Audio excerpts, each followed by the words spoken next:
श्री रामचंद्र मंदिर और ऊपर राम जी की तस्वीर।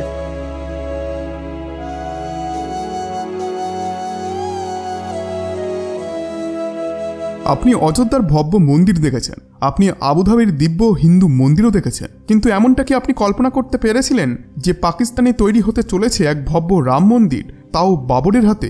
হ্যাঁ, সেই পাকিস্তান যেখানে 1990-এর পর 95% হিন্দু মন্দিরকে নষ্ট করে দেওয়া হয়। 428টি মন্দিরের মধ্যে 408টি জায়গায় মন্দিরকে সম্পূর্ণ ভেঙে সেখানে অন্য ইমারত বানানো হয়। আর এই পাকিস্তানে সনাতন ধর্মের মানুষের সংখ্যা 32% থেকে কমে মাত্র 2% এসে দাঁড়িয়েছিল, যেখানে সনাতন ধর্মের এক প্রকারভাবে অস্তিত্বই মুছে যাচ্ছিল। কিন্তু আজ সেখানে এক নতুন হিন্দু মন্দির বানানো হচ্ছে। হ্যাঁ, আপনি ঠিকই শুনেছেন, তাও আবার বাবরের হাতে তৈরি হচ্ছে এই ভব্য মন্দির। বন্ধুরা, সম্পূর্ণ ঘটনাটি কি আমরা জানবো আজকের এই ভিডিওতে। নমস্কার প্রিয় দর্শক, আজব কাহিনীর আরও একটি নতুন ভিডিওতে আপনাদের সবাইকে স্বাগত। আপনাদের কাছে অনুরোধ করব ভিডিওটিকে লাইক করে কমেন্টে অবশ্যই লিখুন জয় শ্রীরাম। বন্ধুরা, পাকিস্তানে যেখানে হিন্দুদের ওপরে জুলুম করা হয়, যেখানে হিন্দু মন্দির প্রতিনিয়ত ধ্বংস করা হয়, আর সেখানেই এক রাম মন্দির তৈরি হতে চলেছে। আপনি এটিকে বিশ্বাস না করলেও ভিডিওটিকে শেষ পর্যন্ত দেখার পর আমার কথা বিশ্বাস করতে বাধ্য হবেন, কারণ এই কথাটি সম্পূর্ণ সত্য যে পাকিস্তানে ভগবান শ্রীরামের মন্দির তৈরি হচ্ছে। এক সময় ছিল যখন হিন্দু মন্দিরগুলিকে ভেঙে গুড়িয়ে দেওয়া হতো, জোর করে ধর্ম পরিবর্তন করানো হতো।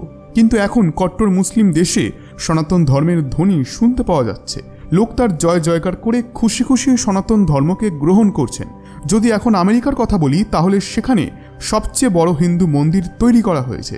আর এক কট্টর মুসলিম দেশ ইউনাইটেড আরব এমিরেটসের কথা বললে সেখানে বিএপিএস এর সংস্থার তত্ত্বাবধানে এক ভব্য বিশাল হিন্দু মন্দিরের উদ্বোধন করা হয়েছে। থাইল্যান্ড থেকে ইন্দোনেশিয়া পর্যন্ত এবং শ্রীলঙ্কা থেকে সাউথ কোরিয়া পর্যন্ত এক অনেক বড় বর্গ রয়েছেন যারা হিন্দু ধর্মের দেবী দেবতাদের পুজো করেন। এগুলি ওই দেশ যেখানে রাম ভক্তের সংখ্যা সব থেকে বেশি। ভারতে শ্রীরামের নগরীকে অযোধ্যা বলা হয়, যেদিকে ইন্দোনেশিয়াতে তাকে ইয়োগ্যা নামে জানা হয়। আমরা রাম কথা বলি, সেখানে ইন্দোনেশিয়ানরা তাকে কাকাবিন রামায়ণ বলে। কিন্তু আজ আমরা কথা বলবো পাকিস্তানের, যেখানে এক ভব্য রাম মন্দির তৈরি করা হচ্ছে। এই একই পাকিস্তান ইউএইর রাম মন্দির তৈরি হওয়ার সময় শোক প্রকাশ করেছিল যে কেন আরব এমিরেটসে সনাতন ধর্মকে এত প্রাধান্য দেওয়া হচ্ছে। আশ্চর্যের বিষয় হলো, সেই পাকিস্তানেই যে রাম মন্দির তৈরি করা হচ্ছে তাকে নির্মাণ করেছেন মুসলিম কারিগর ও শ্রমিকেরা। এই নতুন ইমারতকে বাবর এবং জুলফিকার নামক দুজন মুসলিম মিস্ত্রি তৈরি করেছেন। স্ক্রিনে যে ছবিটি আপনি দেখছেন, এটি পাকিস্তানের সিন্ধু প্রান্তের ইসলাম কোটের, যেখানে মুসলিম লোকেদের মাঝে মাথা উঁচু করে রয়েছে শ্রীরামের চিত্র এবং তার দিব্য ধ্বজাযুক্ত এই মন্দির।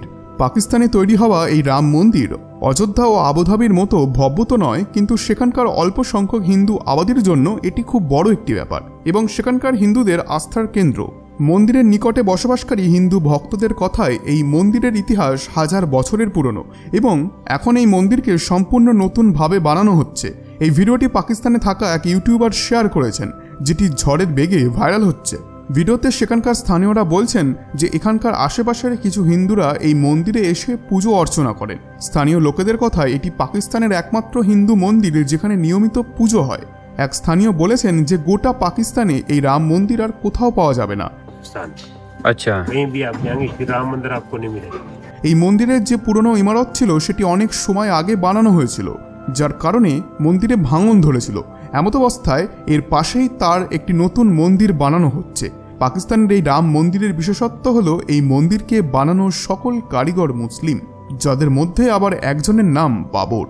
মিস্ত্রিদের কথায় তাদের আশা রয়েছে আগামী 6 মাসের মধ্যে মন্দিরের নতুন ইমারত তৈরি হয়ে যাবে, যার পর তারা পুরনো মন্দিরে রাখা ভগবানের বিগ্রহগুলিকে বিধি বিধানের সঙ্গে নতুন মন্দিরে শিফট করবে। ভিডিওতে আপনারা দেখতে পাচ্ছেন মন্দিরে ভগবান রাম, লক্ষণ ও মাতা সীতার মূর্তি ছাড়াও ভগবান শিব ও হনুমানের মূর্তিও রয়েছে, সাথে গণেশের এক বড় মূর্তিও রয়েছে। পাকিস্তানের স্বাধীনতার পূর্বে অনেক মন্দির ছিল, কিন্তু বেশিরভাগগুলিকে নষ্ট করে দেওয়া হয়েছে। মন্দিরের কারিগর বাবর বলেছেন যে তিনি মন্দিরের সাথে সেখানে এক আশ্রম বানাবেন, যেটি 10 একর জমি জুড়ে বিস্তৃত হবে, যার ভেতরে এক বড় বিশ্রামস্থলও থাকবে। একটি রিপোর্ট অনুযায়ী 1990-এর পর থেকে সেখানে 95% হিন্দু মন্দিরকে নষ্ট করে দেওয়া হয়েছে এবং এখন পাকিস্তানে মাত্র 20টি হিন্দু মন্দিরই বাকি আছে। সেখানে বাবরের হাতে তৈরি হওয়া এই ভব্য রাম মন্দির সেখানকার হিন্দু আবাদী মানুষদের জন্য খুবই ইম্পর্টেন্ট। আপনাদেরকে আরও একটি খবর জানিয়ে রাখি, পাকিস্তানের সৈয়দপুরে এক প্রাচীন মন্দির রয়েছে, কিন্তু তাকে পুজো অর্চনার জন্য ব্যবহার করা হয় না। তবে এই রাম মন্দিরে নিয়মিত পুজো করা হয়। এই কারণেই আজ এই মন্দিরকে নিয়ে চারিদিকে খুব চর্চা হচ্ছে। বন্ধুরা, আপনার এই মন্দিরকে নিয়ে কি মতামত? আপনি কি এই মন্দিরে পুজো দেওয়ার জন্য পাকিস্তানে যেতে চান? আপনাদের মতামত অবশ্যই জানান কমেন্ট বক্সে। বন্ধুরা, এই ভিডিওটি ভালো লেগে থাকলে ভিডিওটিতে একটি লাইক করে চ্যানেলটিকে আজই সাবস্ক্রাইব করে দিন, কারণ আমি আপনাদের জন্য এমন ইম্পর্টেন্ট ভিডিও এনে থাকি। ধন্যবাদ।